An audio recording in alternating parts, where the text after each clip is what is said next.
So anyways, I want to make sure that my brush is really nice and clean and that I'm just working in orange now. I've got a nice blue underpainting that's going to support my work as I move forward. So this was supposed to be my clear water, but it's okay. This is my warm. This one's my cool. Got my source in front of me. So as I look at this painting, I really want to just give a shout out to the crows who are being my hype men. And think about how I'm going to wash up some of the value, wash up some of the vibrance in the color, and also preserve the surface of the painting, because I can already see there are some areas of the paper that feel a little beat up. Where I've put this third wash, it's barely starting to pill a little bit. So I want to be very careful. Now, this white area in my highlight, let me grab my source so we can look at this together. So the white part in my highlight, I want to make sure that I preserve that. And I think it's going to be probably about here. Next to that is going to be some warm yellow that transitions into orange. This vibrant orange is the local color of the orange. But what's interesting is we only use it for a small stripe in our painting. The rest of that orange is going to be toned by the blue underpainting. I've also noticed and pointed out that some of the orange shines down onto the cast shadow. And so as I wash up my orange values, I can push some of that orange down into this cast shadow, building up the value. I noticed on my paper that there's not very good definition between my cast shadow and the edge of the table anymore, as there is here. So as I darken up my cast shadow, I have to create that contrast to make this area behind it appear bright. That's going to give me the back edge of my cast shadow. So these are some things that I'm seeing that I want to consider as I move forward. Orange is not just going to be on the sphere, it's going to go down into the cast shadow. So my washes are going to be kind of this heart shape. I want to leave this alone. And also I want to remember that my cast shadow is going to be sharpest as it's closer to the orange. And then that edge starts to fade and get softer as it pushes away and more light is diffused. Let's see if I can pull this off.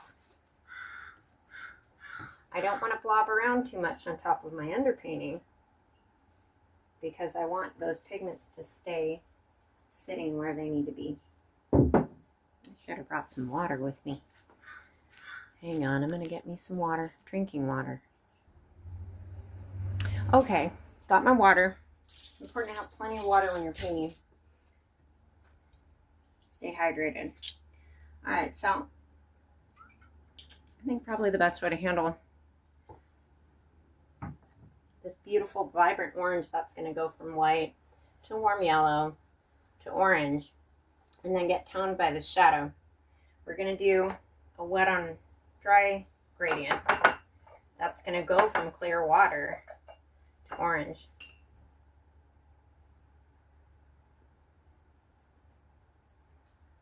So I want to do it this way because I really want to keep some of that white. I'm going to start with some water in that spot.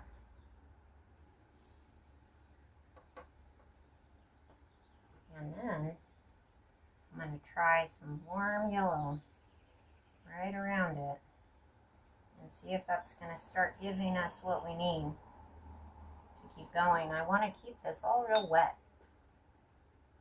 Don't let it dry because we're trying to transition these. So my working edge is going to be the outside of the circle. Now, I want to start getting into some orange right away. So I'm going to start bringing a little bit of my warm red pigment. Making sure I'm in a nice thick consistency, which I'm not. Beef that up. Look how washed out that is. That's okay. I think I want to layer it anyway, so bring this around the edge of the orange. It's okay to go over the edge a little bit. I prefer to because then when you cover it up, it blends nicely. I'm really gonna need some more pigment if I want to keep going. Nice, here we go. Lovely. Ooh, that's getting red though. I'm gonna put some more yellow in. Like I said, I love having my liquids nearby because I can just break one open real quick if I see my mix isn't going where I need it to go. All right, so I got plenty of pigment in there. Need a little bit more water to get it moving though. So the blend is happening softly on the paper, but I don't want to get too opaque with this because I need to see the shadows underneath. So let's try to bring some of this pigment down. I don't want to get any more red than the local color, so be careful if you have all this stuff in your mix and you start pushing the red because you like how it's getting darker. That's not how value works. So now I am tracing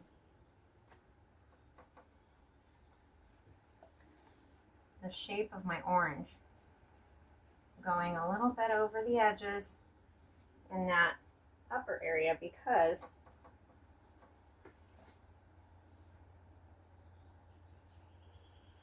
I can cover it up later.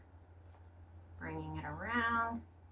I'm washing it at kind of an angle that matches the curvature of the sphere, so that way, as the light changes, it's more believable. I can see I got a lot of red at the top, so I'm going to try to gently curve around. Oh, wait, I need that. I need that to go here. Okay, let me bring that out. Not bad. Ooh-wee.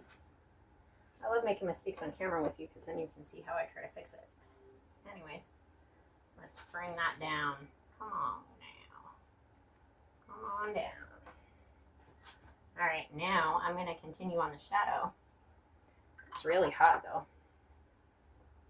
I'll bring a little more red in for the shadow part. Okay. Oh.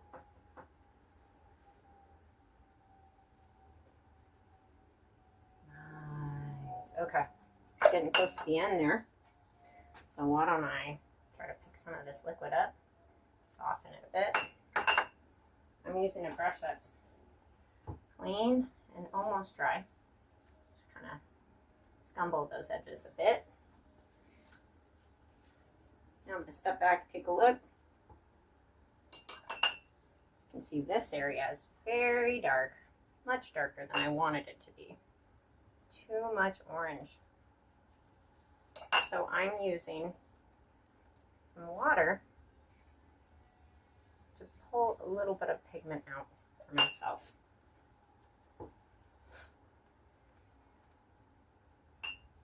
Because I used warm yellow, which is a lot harder to take out,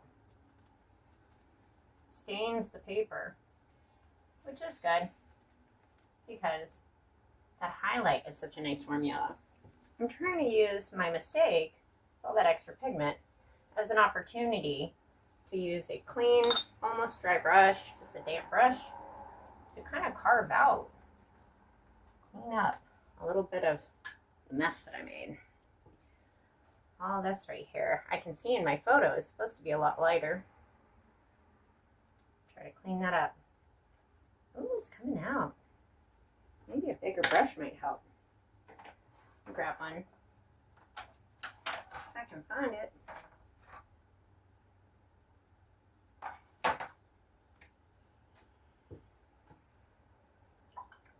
Clean the brush off. Sometimes you start dabbing in one cup, and when you're cleaning up pigment like this, it starts to get your water really wet. I need this to clean up too. That's kind of a weird blob. Let's just sweep it right out.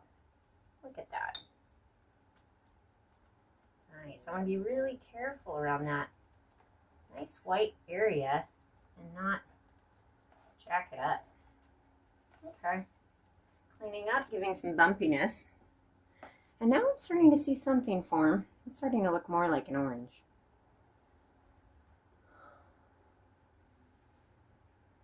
I think this is a nice opportunity for me to build up a little value in this moist paper before it fully dries. So to do that, I'm going to get into my orange that I made. That's a mix of warm red and warm yellow.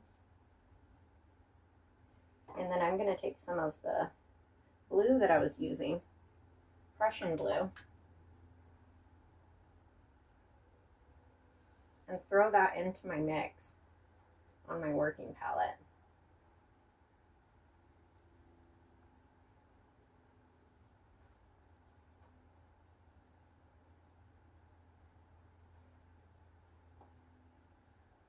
So the color I've made is kind of a green, which I don't like.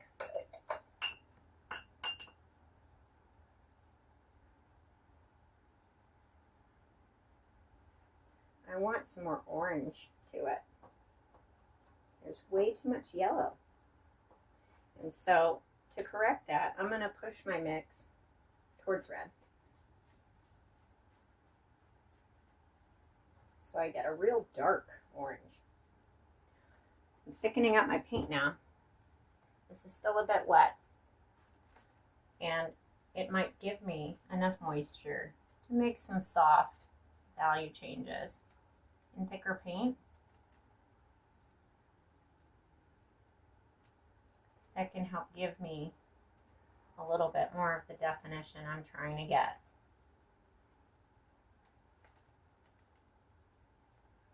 So I'm looking at my source, carefully trying to carve the orange. And my paper is slightly damp, so I have some areas of lost edges that form.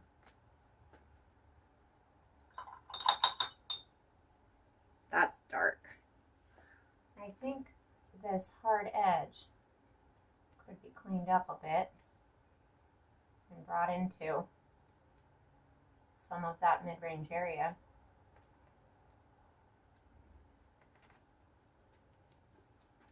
I'm going to tap a little bit of that around. That part of the orange that's bright on my source, it's hard to make that translate. I think if I bring a little bit more of that brown up around the edge of it, I might be able to work with it. Let's see if I can get a little on my brush. That's good. Try to clean up some of these rough edges in the bottom too.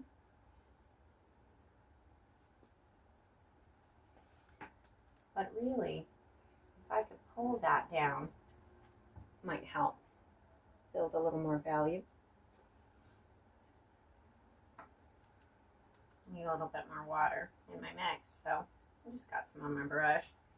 Hopefully I don't put too much liquid into the paper itself. I want to watch this right here, this area. It's very soft and gentle in the photo, but I've made it really hard. You know, the end of your brush is kind of like, becomes like a wet paper towel. You can kind of dab and clean things up. But again, you got to be really careful you're not introducing too much water. Okay, we're getting closer. I think some shadow could come up around this side. So I'm in a moist area. Moist to damp, I like that because it'll give me kind of some soft blending as it dries. So why don't I get kind of a lighter wash, some of this brown that I've created, and I want to try to kind of model this area here where it transitions from the local color to these darker browns. And I see that right about here. And it curves up nicely. There we go. Okay. We're grooving. Careful. Ooh, that's okay. We're going to fill in the whole back with black, right? So now I'm kind of scuffing around on my paper. I don't like to do that.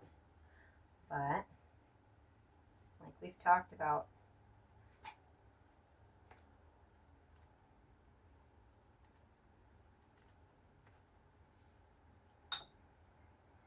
your paper moisture is so important.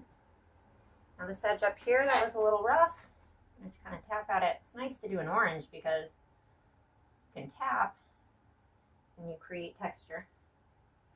I'm tapping straight on. It's like dry brush.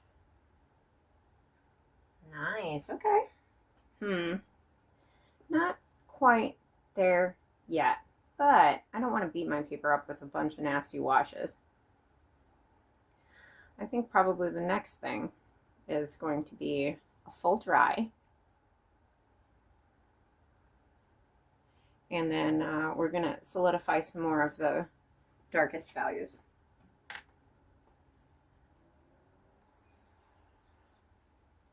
Okay, so now we are in everyone's favorite phase of the painting, the part where it looks like crap.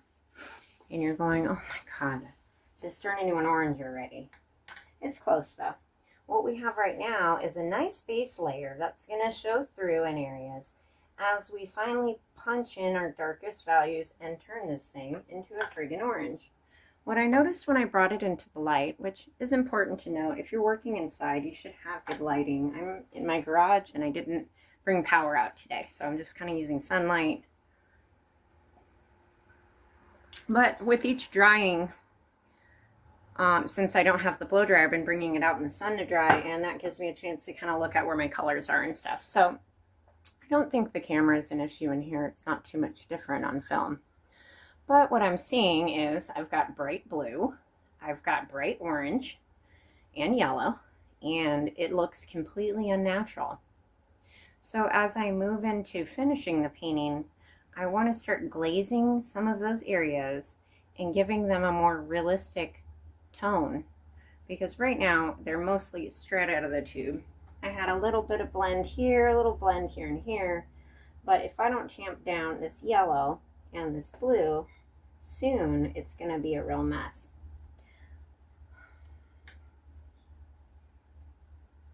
I think what's going to kind of help get me where I need to go is if I make myself a violet, and I use that to not only counteract the hot yellow that's in this mix, but also to bring this down.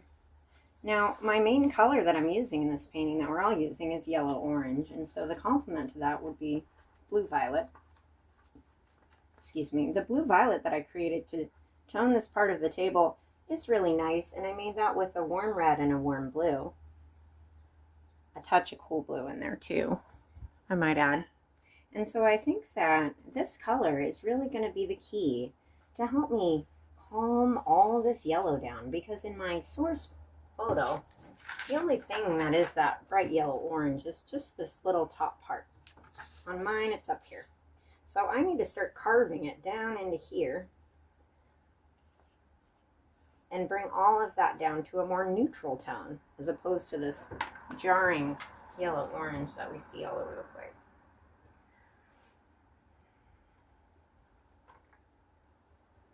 Now, I suggest that when you make a painting that you want to include in a show or portfolio, that you invest in high quality paint and, well, high quality paper. I was gonna say paint, sure, but high quality paper, because with each wash, you've noticed it tears it up, and for some of these processes you really need multiple layers beyond 3. Our student paper can really only handle like 4. But we persevere. Okay, this is a pretty blue-violet I made with that blue mix that I did the underpainting in, and then a little bit of warm red. So I think if I can wash all of it that needs to come down and even out, I might be on better footing. So I'm going to try that, and we'll see what happens. It's fun to go through a painting with you step by step like this, because I can solve these problems with you in real time. Okay, let me make sure my camera's at a good spot. All right, I've got a nice coffee to tea mix here, more closer to coffee. That's okay. I want to bring things down. I wish I had one of those nice mop brushes here at home. Let's just go for it. all these bright colors look goofy, straight out of the tube, you know? We have to continually work with them to push them into natural levels.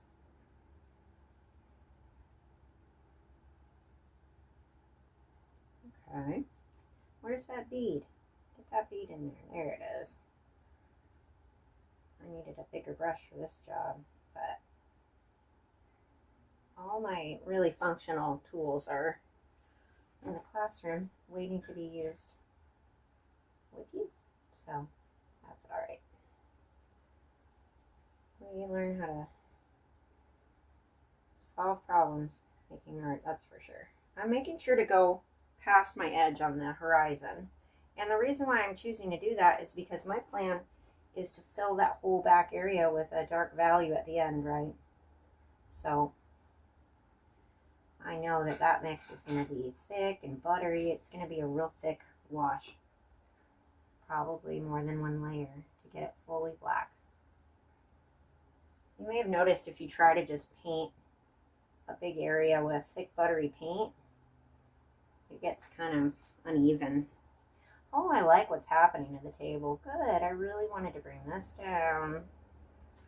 I knew it. When I looked at it in the sun, I thought, there is something wrong here. It is too bright.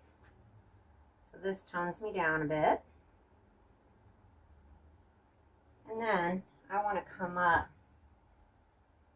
to where my midtone was going to start.